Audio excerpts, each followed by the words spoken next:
मन संचालक महोदया, आज के इस कार्यक्रम बसंतपुर के विद्यालय में वात्सल्य द्वारा आयोजित बेटी बचाओ बेटी पढ़ाओ अंतर्राष्ट्रीय बेटी दिवस के उपलक्ष्य पे हम लोगों के बीच में उपस्थित इस ग्राम के सम्मानित ग्राम प्रधान Shri Pramod Kumar Singh ji, BRD PG college की वरिष्ठ प्रवक्ता भावना सिंह जी, हमारे महिला कल्याण विभाग की यशस्वी श्रीमती नीतू भारती जी, वन स्टॉप सेंटर प्रबंधक, हमारी मनोवैज्ञानिक नीनू जायसवाल जी, और स्वास्थ्य विभाग से हमारे और वात्सल्य के हमारी टीम के जो लोग, और यहाँ के प्रधान अध्यापक महोदय और पूरा जो विद्यालय प्रबंधन और इस गांव के लोग आज इस कार्यक्रम में प्रतिभाग कर रहे हैं। हम सबको तहे दिल से स्वागत करते हुए उनका अभिनंदन भी करते हैं और यह आशा रखते हैं कि ये जो मुहिम शुरू हुई है, ये बेटी बचाओ एक प्रोग्राम नहीं है जो आज खत्म होना है, ये इसकी शुरुआत है। तो हम आशा करते हैं कि इस गांव के लोग, इस विद्यालय प्रबंधन के लोग और इस गांव के सम्मानित लोग इस बेटी बचाओ बेटी पढ़ाओ मुहिम को आगे बढ़ाएंगे। जैसा कि अभी कुछ प्रस्तुतियां मंच पे हमारी बेटियों ने किया है, बहुत ही मार्मिक था। अगर हम कभी सोचें कि बेटी बचाओ बेटी पढ़ाओ क्यों, ऐसा क्या हो गया कि ऐसी योजनाओं को अपने देश में लाने की जरूरत पड़ गई। जैसे हमारी कुछ बेटियों ने अभी भ्रूण हत्या पे मंचन किया कि हमें न मारा जाए, हमें बचाया जाए, बेटी बोझ नहीं वरदान है, ऐसा क्या हो गया। तो पीसीपीएनडीटी एक्ट 1994 एक कानून है। पीसीपीएनडीटी एक्ट 1994 यह प्रतिबंधित करता है कि अगर कोई माता पिता अभिभावक अगर अपने भ्रूण की जांच कराते हैं और गर्भपात कराते हैं तो उनके विरुद्ध कार्रवाई होगी, उस अल्ट्रासाउंड के विरुद्ध कार्रवाई होगी, उस हॉस्पिटल संचालक के विरुद्ध कार्रवाई होगी, और जो लोग उसमें सम्मिलित हैं उन सबके विरुद्ध कार्रवाई हो सकती है और उन्हें जेल भी हो सकता है। ये इसके लिए कानून है। इसके लिए हमारे यहाँ सीएमओ साहब की अध्यक्षता में टीम भी गठित है जो निगरानी भी करती है, और जो वात्सल्य संस्था है ये विशेषकर बेटियों को बचाने के लिए, भ्रूण हत्या को रोकने के लिए और लैंगिक समानता के लिए खासकर कार्य करता है। कभी सोचिए कि हमारे देश में बेटियों की संख्या कम हो रही है। जब माननीय प्रधानमंत्री जी हरियाणा के पानीपत में एक प्रोग्राम में शामिल हुए थे जहां पे 1000 पे 804 लड़कियां मिली थी, 1000 पुरुषों की संख्या थी और 804 लड़के थे। तो हरियाणा के पानीपत से माननीय प्रधानमंत्री जी ने बेटी बचाओ बेटी पढ़ाओ योजना की शुरुआत किया और आज पूरे देश में चलाया जा रहा है। जबकि देवरिया में, उत्तर प्रदेश में हमारा लिंग अनुपात जो है वो थोड़ा ठीक है, देवरिया अच्छा है, बहुत कम नहीं है, लेकिन हमें जरूरत है इन बेटियों को बचाने की। तो हमें इस बचाने के लिए जो मुहिम शुरुआत हुई है इसको आगे बढ़ाएं, क्योंकि जिस दिन बेटी आपकी कोई बड़े पद पे बैठ जाती है, आप ही की बेटी आईएएस बन जाएगी, तो 1000 रिश्ते अपने आप जुड़ेंगे। तो हमें लगता है कि इन बेटियों को उस मुकाम तक पहुंचाने की जरूरत है, क्योंकि इन्हें मदद की जरूरत नहीं है। इन्हें मदद मत करिए, इन पे दया मत दिखाइए, इन्हें अवसर दीजिए आगे बढ़ने के लिए, तब उस मुकाम पे पहुंचेंगी। और हमारे बीच में जो बेटियां बैठी हैं आज इस मंच को बढ़ा रही हैं, तो उसी किसी माँ ने ही उसको अपने कोख में संवारा होगा, संभाला होगा, सुरक्षा किया होगा, तो आज आपके मंच पे बैठी हैं। तो हम ऐसी माताओं को भी सलाम करते हैं और इस जनता से आह्वान करते हैं कि इस मुहिम को आगे बढ़ाएं। अब हम मूल विषय अपने महिला कल्याण विभाग के अब पे आते हैं कि महिला कल्याण विभाग हमारा विधवाओं के पेंशन के लिए जाना जाता है, लेकिन वह सिर्फ एक योजना है। वर्तमान में उसके साथ अनेकों योजनाएं चल रही हैं। तो अगर प्रधान जी से यह अनुरोध है कि अगर कोई महिला 18 साल से ऊपर की है और शादी के बाद उसके पति की मृत्यु हो जाती है, तो जब तक वो जीवित है तो उसका ऑनलाइन करा दें, आय निवास मृत्यु प्रमाण पत्र परिवार का नकल लगा करके और अपने ब्लॉक पे जमा करा के डोंगल लगवा दें, और एक आवेदन हो चाहे 100 आवेदन हो, वो सारे स्वीकृत हो जाएंगे और उसको पेंशन मिलने लगेगा।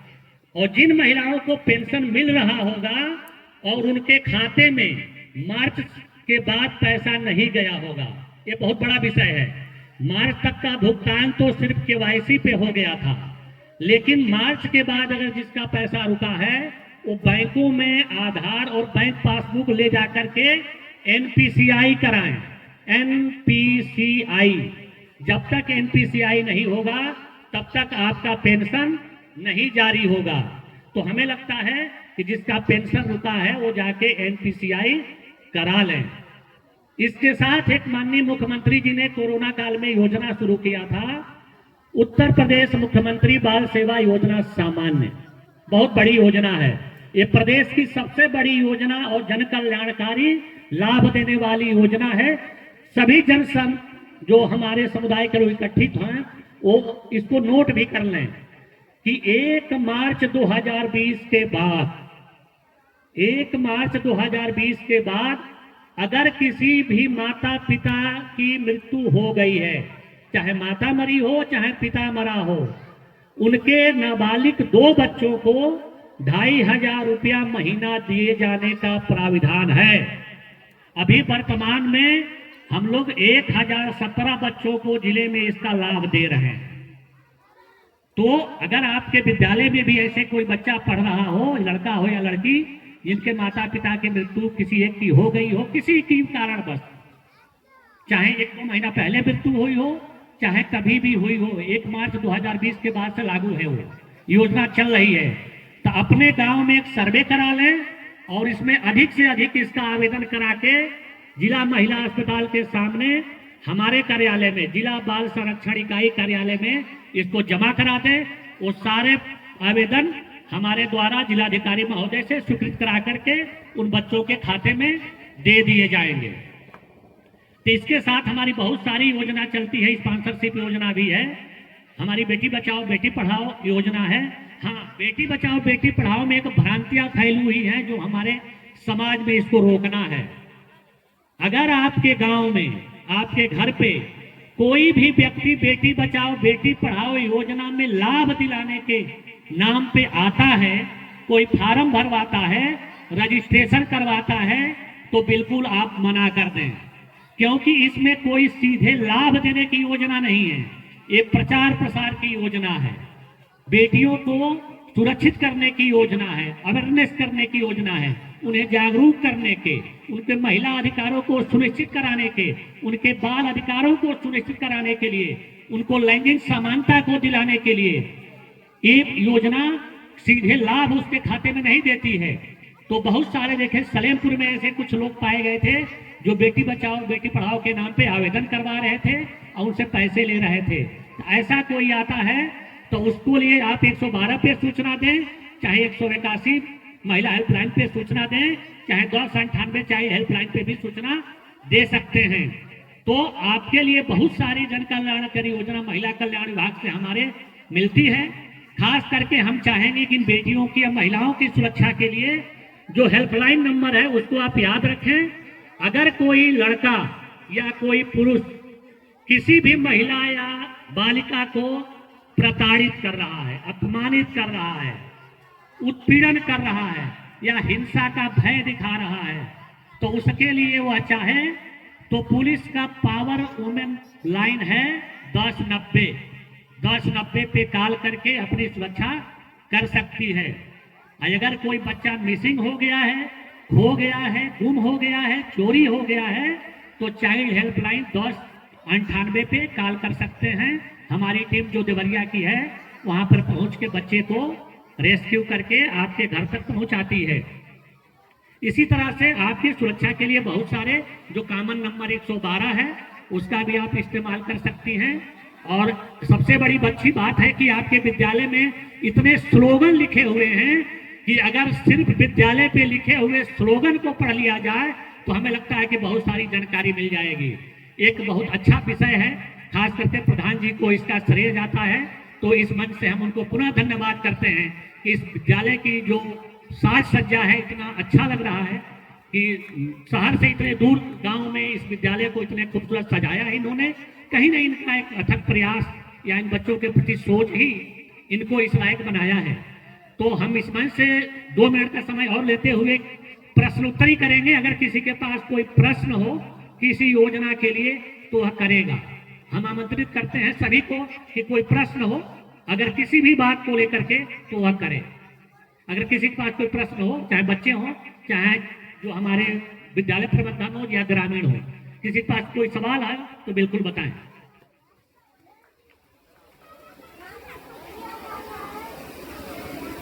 प्रधान जी से अनुरोध है कि वो सवाल ना करें, वो इस बात के लिए हमसे संपर्क कर सकते हैं। जो भी योजनाएं हैं उनके घर तक उनके गांव तक पहुंचाई जाएगी कि हमें लगता है कि उनके इस कार्यकाल को बढ़ाने के लिए सहायक होगा।